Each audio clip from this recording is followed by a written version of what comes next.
सर्व काम, जिनकी कामना नहीं है भगवान के प्रति। भक्ति योग का वर्णन किया और मां ने पूछा कि तत्व कितने होते हैं, तो कपिल देव जी ने बताया कि पंच महाभूत, पंच तन्मात्राएं, पंच ज्ञानेन्द्रिया, पंच कर्मेंद्रिया हुई 20 और 4 अंतःकरण चतुष्टा मन बुद्धि चित्त और अहंकार। इस प्रकार 24 तत्वों की सिद्धि प्राप्त करवाई। और एक 25वां तत्व भी है, वो है प्राण। प्राण नाम के 25वें तत्व ही शरीर का प्राइम मिनिस्टर है। बाकी तो सब एमएलए हैं, विधायक हैं। हाथ, आंख, नाक, कान, ये सब छोटे छोटे विधायक हैं शरीर के। कोई विधायक इस्तीफा दे दे तो सरकार गिरती है? बोलते क्यों नहीं? सरकार गिरेगी? नहीं गिरेगी। एक हाथ टूट भी गया तो कोई बात नहीं, दूसरा है। हाथ नहीं भी रहे तो मानव मरेगा नहीं। आंख चली जाए तो मानव मरेगा नहीं। कान से सुनाई देना बंद हो जाए, मानव नहीं मरेगा। पर अगर प्राइम मिनिस्टर, प्रधानमंत्री इस्तीफा दे दे, पूरी सरकार गिर जाती है। भले और देना चाहे ना देना चाहे, स्वयं सरकार गिर जाती है। अब हाथ के देव इंद्र हाथ में ही है, नाक के देवता अश्विनी कुमार वो नाक में ही है, कान के देवता दिशाएं वो कान में ही है। पर अगर प्राण निकल जाए, सांस बंद हो जाए, तो शरीर तुरंत समाप्त हो जाता है। तो तत्वों की चर्चा हुई बड़ी विशेषतया। इस प्रकार कपिल देव भगवान ने अपने मां को सांख्य शास्त्र का उपदेश किया। सांख्य शास्त्र का उपदेश पाकर मां सिद्धिदा नदी में परिणित हो गई और आज भी बहती हैं। भगवान कपिल देव गंगा सागर आ गए तो जोर से जयकारा लगाएंगे, बोले कपिल देव भगवान की, देवभूति मैया की जय। जय जय श्री राधे श्याम। तो इस प्रकार तृतीय स्कंद की कथा आई। आइए चतुर्थ स्कंद में प्रवेश करें। भागवत के चतुर्थ स्कंद में इधर सबसे छोटी कन्या है प्रसूति, उनका विवाह दक्ष प्रजापति से हुआ और विवाह होने के कारण उनकी 16 कन्या हुई। 13 का विवाह धर्म से हुआ, एक कन्या स्वधा, उसका विवाह अग्नि से, पितरों से हुआ। स्वाहा नाम की कन्या का विवाह अग्नि से हुआ और सती नाम की 16वीं कन्या का विवाह भगवान महादेव से हुआ। तो किस प्रकार मां भगवती सती ने अपने प्राणों का अंत किया यज्ञ कुंड में जलकर। जिस भक्ति को हम वर्णन करना चाहते हैं, ये वही भक्ति। हमने अभी कहा था ना, भक्ति योग हो बहुविध हो। पूजा सबकी करो पर अपना इष्ट एक होना चाहिए। सती जी जब प्राण त्याग कर रही है ना, वहां शिव जी नहीं है तो विष्णु को देखकर कहती है, सती मरत हरि सन बरु मांगा, जन्म जन्म शिव पद अनुरागा। भक्ति हो तो ऐसी, तो सती के समान भक्ति, ऐसी चर्चा हुई। इधर मनु महाराज के बड़े पुत्र हैं प्रियव्रत, पर प्रियव्रत से पहले छोटे वाले उत्तानपाद का चरित्र सुनाया। उत्तानपाद महाराज की 2 रानियां हैं, एक सुनीति और एक सुरुचि। सुनीति मतलब अच्छी नीति और सुरुचि मतलब जो अपनी रुचि से चले, दूसरे की ना सुने, अपने प्रभाव में चले। तो जिसकी अच्छी नीति होगी, जो सुनीति होगी, ये बात निश्चित है माताओं कि उसका पुत्र ध्रुव ही होगा। ध्रुव मतलब अटल, जिसका भगवान पर अटल विश्वास है। और जो होगी सुरुचि, जो अपने रुचि से चलेगी। मानव जब अपनी रुचि से चलता है तो क्या चाहता है? हमारे साथ उत्तम ही उत्तम हो, उत्तम खाएं, उत्तम रहें। इसलिए सुरुचि का पुत्र है उत्तम। राजा उत्तानपाद ने सुनीति मां को जंगल में भेज दिया है और सुरुचि के साथ जंगल अपने महल में रहते हैं। एक दिन ध्रुव जी महाराज सब मित्र चर्चा करने लगे, भाई तुम्हारे पिता क्या करते हैं, तुम्हारे पिता क्या करते हैं।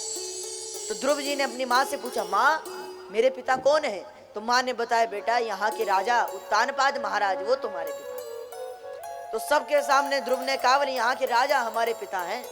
तो किसी ने कहा अच्छा तुम्हारे पिता यहाँ के राजा है तो जरा मिलाओ हमसे, हमें मिलाओ। तो ध्रुव जी ने कहा तो चलो।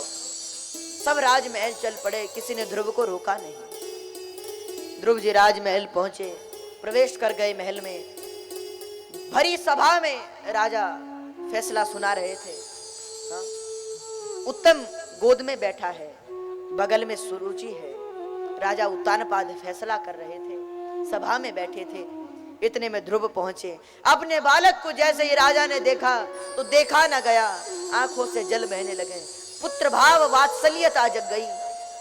उत्तम को गोद से नीचे उतारकर ध्रुव को गोद में बैठा लिया।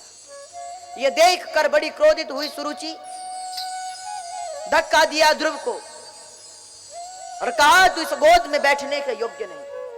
ध्रुव ने कहा क्यों, मैं इस गोद में बैठने के योग्य क्यों नहीं? सुरुचि ने कहा ये तेरे पिता नहीं, ये उत्तम के पिता है। इतना सुनते ही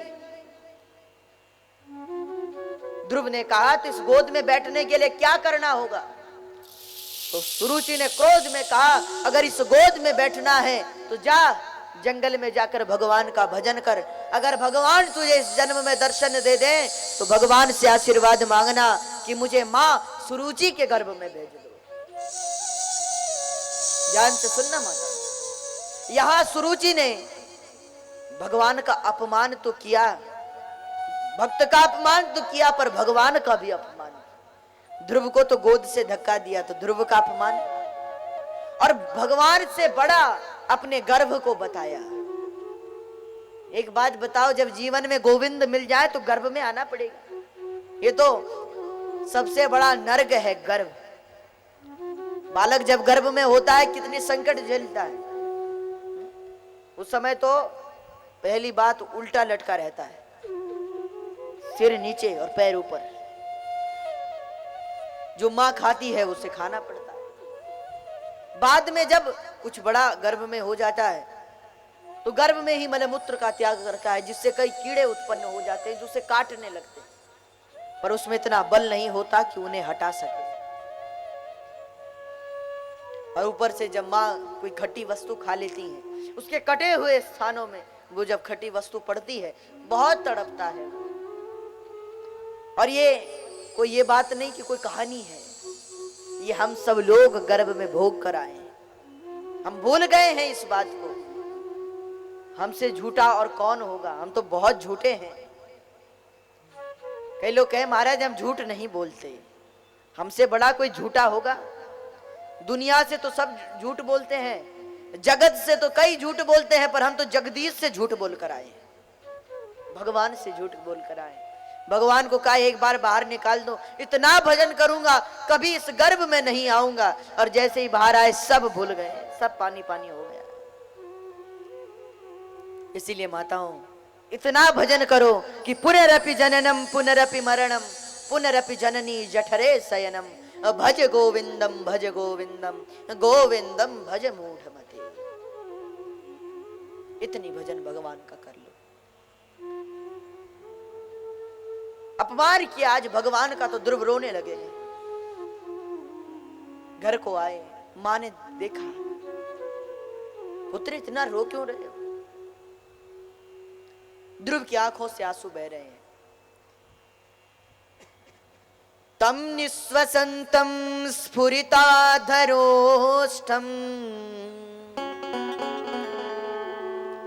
सुनीतिरुत्संग उदुह्य बालम निसम्य तत्पौरमुखानिनान्तम् साव्यभ्यथे यदि गदितं सपत्न्या दीर्घं स्वसन्ति वृजनस्य पारम् पश्यति बालकमाहबाला मामङ्गलं तातपुरे सुमंस्था भुंक्ते जनो यद पर दुःखदस्त। आज ध्रुव जी रो रहे हैं। मां ने पूछा पुत्र क्यों रो रहे हैं? एक ने बताया सारे राजमहल की घटना सुनाई। कोई और माँ होती तो राजमहल लड़ने चली जाती, पर सुनीति है ना, पुत्र को समझाया, बेटा बड़े जो भी कहते हैं सब भलाई के लिए कहते हैं। ठीक ही तो कहा है तेरी माँ ने, जा जंगल और भगवान का भजन कर। अरे इस लौकिक पिता को छोड़, तुझे जगत पिता की गोद मिलेगी। इतना सुनते ही भीष्म ने कहा ठीक, इधर ध्रुव ने कहा ठीक है, माँ के चरणों में प्रणाम किया। ध्रुव अटल है ना, अटल प्रतिज्ञा ले ली, अब घर तभी लौटेंगे जब भगवान मिल जाएंगे। चले ध्रुव जी महाराज, और जैसे ही जंगल को चले, रास्ते में नारद जी महाराज के दर्शन हुए। नारद जी मिले रास्ते में। नारद जी ने जब छोटे से बालक को देखा तो पूछा, रुको। ध्रुव जी ने पीछे मुड़कर नारद जी को देखा तो प्रणाम किया। नारद जी समझ गए कोई समझदार बालक है, झुक रहा है, क्योंकि झुकते वही हैं जिनमें जितने फल लगे होते हैं। जिस वृक्ष में जितने फल होते हैं वो वृक्ष उतना झुकता है। समाज में सब झुकते हैं, दो लोग नहीं झुकते। कौन? एक तो सूखी लकड़ी नहीं झुकती और दूसरा मूर्ख व्यक्ति नहीं झुकता। सूखी लकड़ी को अगर मोड़ना चाहो तो वो टूट जाएगी पर मुड़ेगी नहीं, और मूर्ख व्यक्ति को अगर झुकाना चाहो वो मर जाएगा पर झुकेगा नहीं। ध्रुव झुके, प्रणाम किया। नारद ने कहा कि क्या राजपुत्र हो? ध्रुव ने कहा महाराज, पिता का नाम क्या है? तो उत्तानपाद नाम बता। आपका नाम? ध्रुव ने कहा ध्रुव। अच्छा, तो यहां जंगल में भटक गए हो? ध्रुव ने कहा हाँ, इस संसार की माया में भटक गया। नारद जी ने कहा बातें तो बहुत बड़ी बड़ी करते हो, ऐसा है क्यों आए हो? तो सारी कथा सुना दी कि माँ के द्वारा अपमान हुआ है इसलिए आए। नारद जी ने कहा अहो तेज क्षत्रियाणाम मान भंगम अमृष्यता। इतना सा बालक, और देखो तो कितने सम्मान की चिंता है। अरे पुत्र, तुम्हारा क्या मान और क्या अपमान, घर जाओ खेलो, ये खेलने की उम्र है। ध्रुव ने कहा आप कौन? नारद ने कहा नारद। बोले लगते तो नहीं। नारद जी ने कहा क्यों? बोले महाराज मैंने अपनी माँ से कथा सुनी थी। वैसे आप असली वाले नारद की नकली वाले हैं? नारद ने कहा कि हमारा कोई डुप्लीकेट चल रहा है कोई? ध्रुव ने कहा डुप्लीकेट नहीं, मुझे तो आप ही डुप्लीकेट लगते हो। नारद ने कहा क्यों?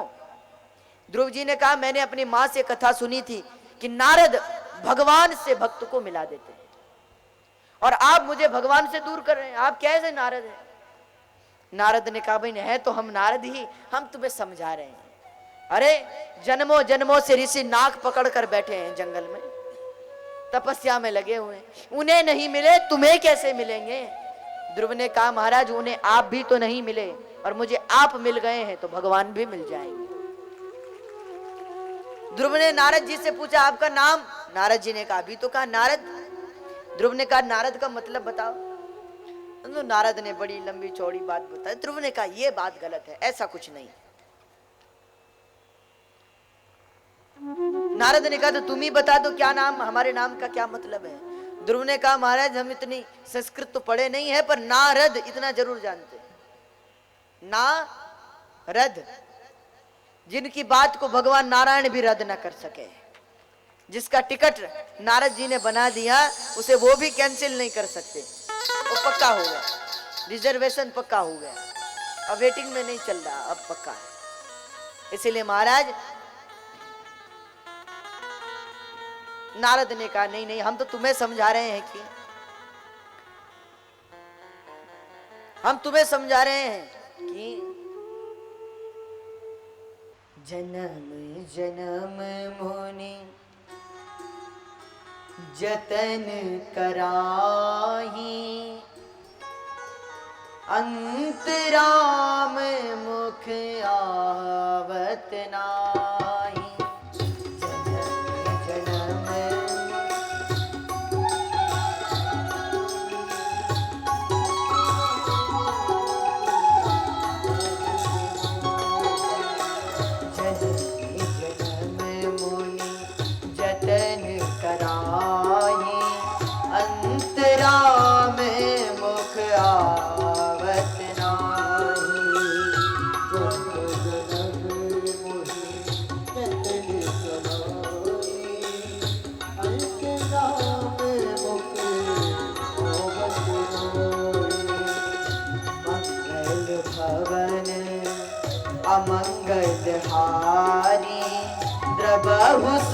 दशरथ अजर बिहारी मंगल भवन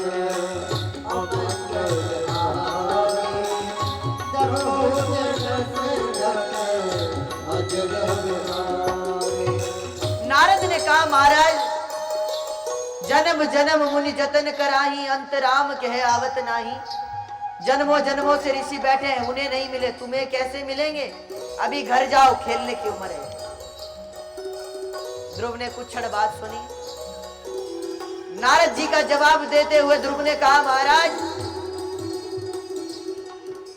बैठे हैं तेरे दर पे, कुछ करके ही उठेंगे, या तो भस्ली ही हो जाएंगे या मर कर उठेंगे, या तो मर ही जाएंगे और या तो उन्हें ही प्राप्त कर लेंगे। इसलिए और महाराज आप कह रहे हैं कि जन्म जन्म मुनि जतन कराही अंत राम कहे आवत नाही। अब हमारी बात भी सुन लो। आप कह रहे हैं जन्मों जन्मों से बैठे हैं उन्हें नहीं मिले, तुम्हें कैसे मिलेंगे? मैं बताता हूं महाराज मुझे कैसे मिलेंगे। क्योंकि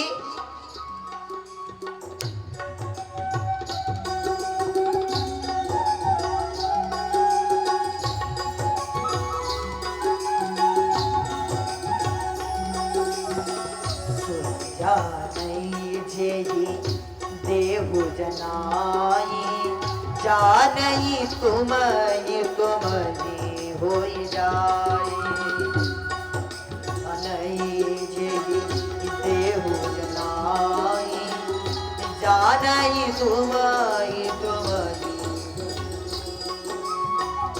जानई तुमहि तुमहि होई जाए। वहां ज्ञान का प्रसंग नहीं। भगवान नहीं कहते कि मेरे भक्त में ज्ञान होना चाहिए। सोई जान ही जेहि देहु जनाई जान ही तुम ही होई जाए।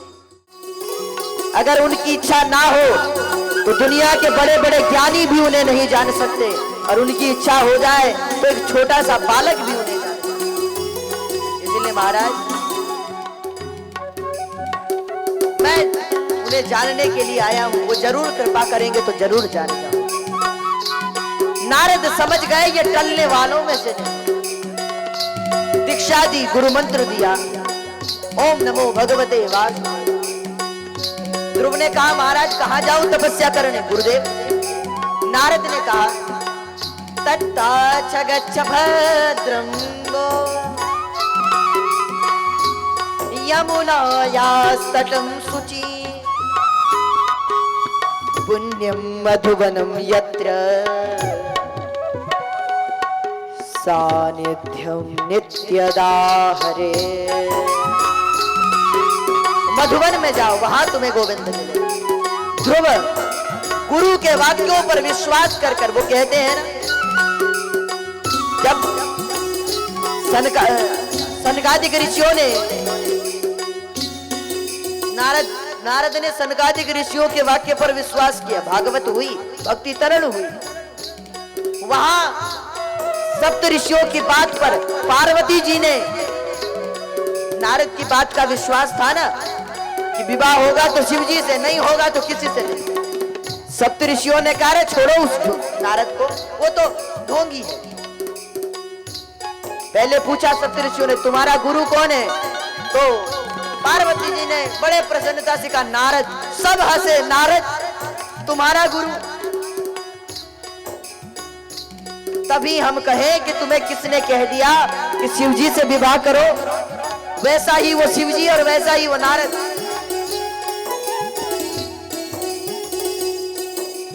उन्होंने कहा, सप्तऋषियों ने कहा पार्वती जी एक बात बताओ, जिसका खुद का घर नहीं बसा वो लोगों का घर क्या बसाएगा? नारद का अपना घर तो बसा नहीं, वो तुम्हारा क्या बसाएगा? अरे छोड़ो उसे, हम तुम्हारा रिश्ता करवाएंगे। किससे? तब ऋषियों ने कहा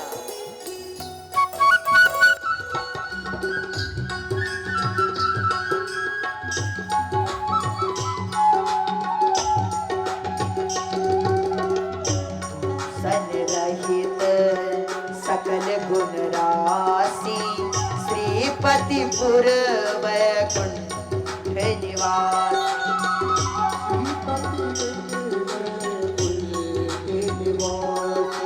तुम्हारा रिश्ता हम उनसे कराएंगे, घर बार भी अच्छा है, दूल्हा भी अच्छा है।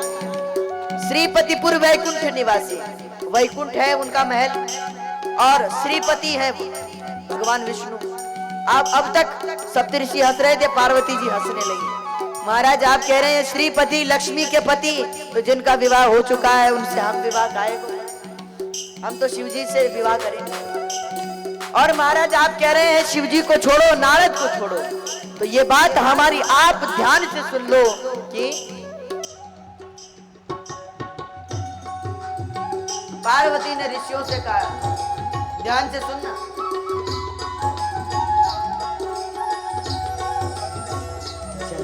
कोटि लगे रगर हमारी, बराहु शंभो न तरहु कुवारी, बराहु शंभो न तरहु कुवारी। पहली बात कि पहली इच्छा हमारी ये है कि जन्म कोटि लगे रगर हमारी, बराहु शंभो न तरहु कुवारी।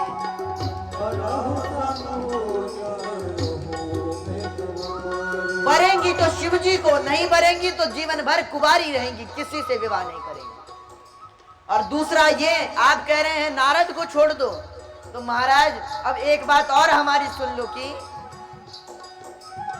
तजहु न नारद कर उपदेशो, आप कहीं सत बार महेशो, आप कहीं सत बार महेशो। तजहु न नारद कर उपदेशो, आप कहीं सत बार महेशो, आप कहीं सत बार महेशो। अगर शिवजी भी 100 बार कहें कि हम तुम्हें तब मिलेंगे, पहले नारद को छोड़ो, तो हम शिवजी को छोड़ देंगे पर नारद को नहीं छोड़ेंगे। और महाराज हमारा मानना तो यह है कि जिसे गुरु के वचन पर विश्वास नहीं होता उसका जीवन कभी सफल नहीं हो सकता। पार्वती जी ने कहा गुरु के वचन प्रतीति न जेहि, सपने हो सुगम न सुख सिद्धि तेरी, सपने हो सुगम न। गुरु के वचन प्रतीति न जेहि,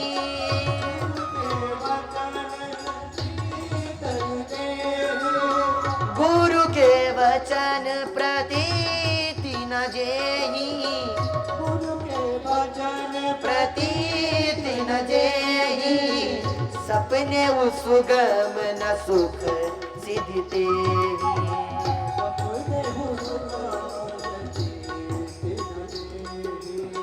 सपने सुगम, सपने सुगम, सपने सुगम न सुख सिद्धि तेहि।